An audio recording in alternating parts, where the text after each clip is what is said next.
Dragi moji mladenci,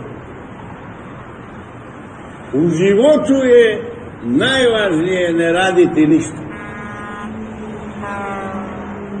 Što više radiš, to više imaš.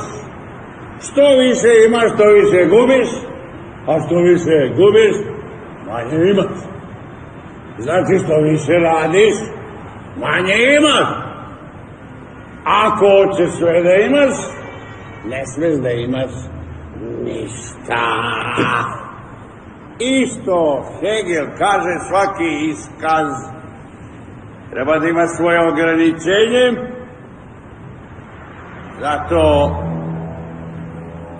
jedi i veseli se i na život poseli se!